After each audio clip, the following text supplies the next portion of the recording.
Dieu attend encore notre adoration. Jean 4, 23. Mais l'heure vient, et elle est déjà venue, où les vrais adorateurs adoreront le Père en esprit et en vérité, car ce sont là les adorateurs que le Père demande.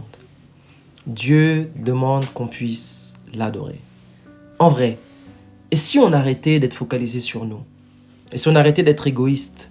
Et si on arrêtait de se présenter devant Dieu simplement pour nous, nos familles, notre travail, nos enfants, notre mariage, notre délivrance? La Bible dit que toutes choses ont été créées par Christ et pour Christ. La raison pour laquelle toi et moi nous avons été créés est pour adorer Dieu. Et si ce matin, quand on se lève, on dit simplement « Bonjour Père, comment tu vas? Comment s'est passée ta journée? Qu'est-ce que je pourrais faire pour te réjouir ?»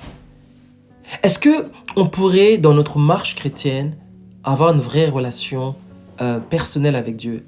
Une relation où on s'intéresse à lui, à ses désirs, à ce qui le touche, à ce que lui il aimerait que nous puissions faire pour lui.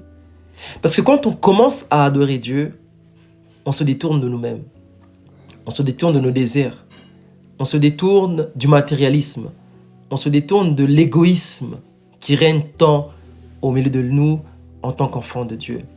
Et si ce matin, on avait, ou cet après-midi, ce soir, je ne sais pas à quelle heure est-ce que tu vas regarder cette vidéo, tu t'intéressais véritablement à Dieu.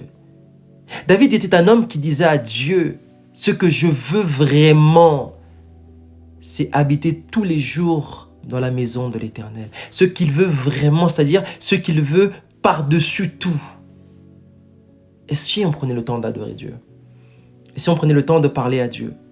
Et si on prenait le temps de s'intéresser à Dieu? Et si on prenait le temps d'aimer Dieu?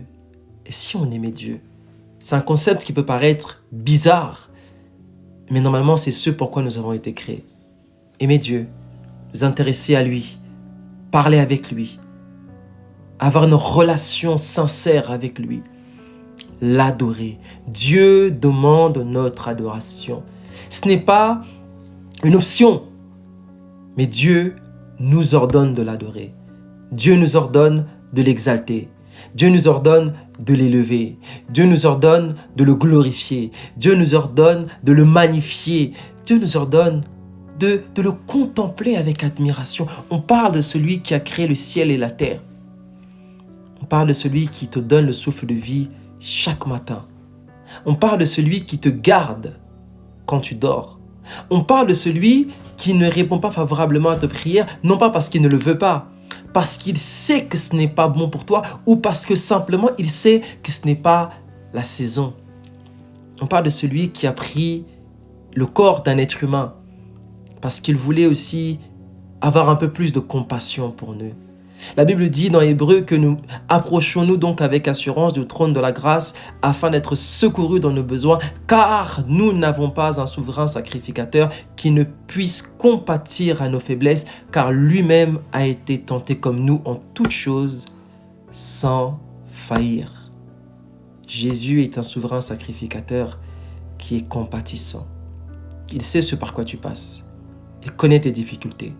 Il connaît tes combats. Il connaît tes luttes. Il voit ta souffrance. Il voit ta solitude.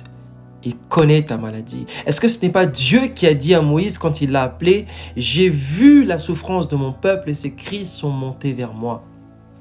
Dieu n'est pas étranger à ta situation. Dieu n'est pas étranger à ton combat. Dieu n'est pas étranger à tes pleurs. Dieu n'est pas étranger à la saison par laquelle tu vis. Mais ce que Dieu te demande, mais ce que Dieu nous demande, c'est de l'adorer. Et tu sais pourquoi c'est magnifique? Parce que quand on prend le temps de l'adorer et qui prend plaisir à l'adoration, parce que la Bible nous dit que l'adoration est comme un bon parfum qui monte vers lui, tout ce qui monte finit par descendre. Et quand l'adoration monte, la gloire de Dieu descend.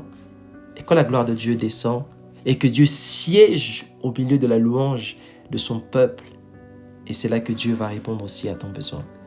Et c'est là que Dieu, en tant que Père responsable, il dit qu'il y a certaines prières que nous ne sommes pas obligés de faire. Dieu dit, ne vous inquiétez de rien. Parce que moi, j'ai 3 enfants.